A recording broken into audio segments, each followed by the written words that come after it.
role for citizen participation. And when you have neutered the local public accounts committee, when you have single-handedly... And we would have to end it right there because it's now time for a break. No, it's not time for the break? No. Oh, I was told it's not time for the break. I'm sorry about that.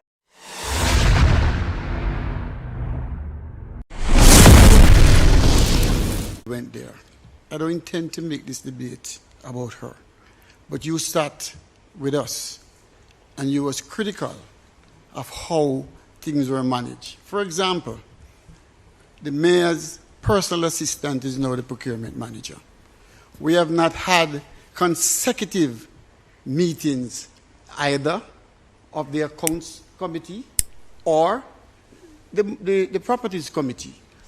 We, as PNP, will say to the Jamaican people, our accountability, our inclusiveness will ensure that you're at the table. Let me go further. The statute declares that you should share your findings and your budget to the people for 5 years. We have not had one. The IG report has not been tabled in the commission. We are saying the most deceptive and the most dark administration is this one. And I make no apologies for it. Because how dare you to talk about transparency when you have no audit report, you have no internal audit report, you have not shared the damning report from the Auditor General, neither have you shared the report from the Integrity Commission, but you're investigating yourself. I find it a clear mockery. One of the major issues with transparency in the local government process is the systematic exclusion of people, of the community from the process. The three laws you spoke about entrenched in the local government process a role for citizen participation. And when you have neutered the local public accounts committee, when you have single-handedly... And we would have to end it right there because it's now time for a break. No, it's not time for the break? No. Oh, I was told it's not time for the break. I'm sorry about that. Janet has the next question for the People's National Party, for the Jamaica Labour Party, I'm sorry. You sure? Again? That's what I was told. Okay.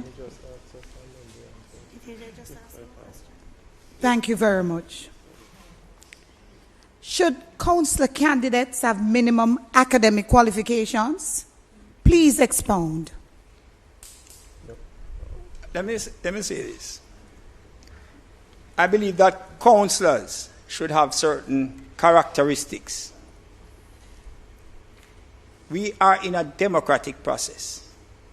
And the fact that a person does not have a PhD does not disqualify one from participating in the democratic process. You have many persons who represent communities well. And I will start with my father. My father served as a councillor for many years in Montego Bay. And he became the mayor.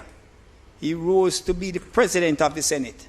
And my father did not have a tertiary education. But many persons would not understand that because he was eloquent in his speech. He performed with integrity. He performed in the service of the people. And if the person has that characteristic, go out to do service. Service beyond what was said by Eve, my friend. Put your life on the line if needs be because you put yourself in that position, asking the people to vote for you to serve them. Do not remove yourself from the process. We saw that in St. James when 2 PNP councillors abandoned the people after they were elected. So, qualification, integrity, honesty, emotional intelligence, and a seriousness about working for the people. And I can commit that the candidates that the Jamaica Labour Party has on its slate going into this local government election are persons with that type of characteristic. Academic academics, we're a stickler for education, and academics is important, no doubt. But we also believe that experiential learning has value. And so we will not discount someone Thank you so for much, the absence Team of TMP. academics. Your rebuttal?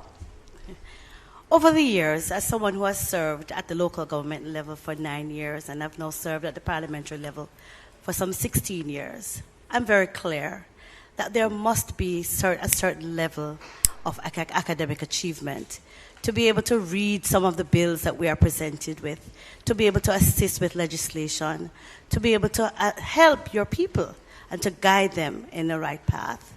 Yes, on-the-ground learning is important. Yes, your passion for people is critical, because no matter how much education you have, if you don't love people like them on that side, you won't go very far. Because when you talk about deception, it was my friend in the last debate who said that the most deceptive government was the Jamaica Labour Party government, who also said that she is no part of the deception team. So I want to know is that she has sold out to the deception, because tonight I know that the People's National Party remains that party that is going to field a cadre of strong, effective, and hard-working councillors who will have the minimum qualification that is required to get the job done.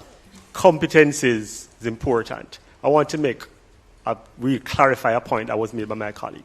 No two PNP councillors deserted the council. That's not true. There were extraneous circumstances that we know that. So no two PNP councillors deserted the council. Thank you so much.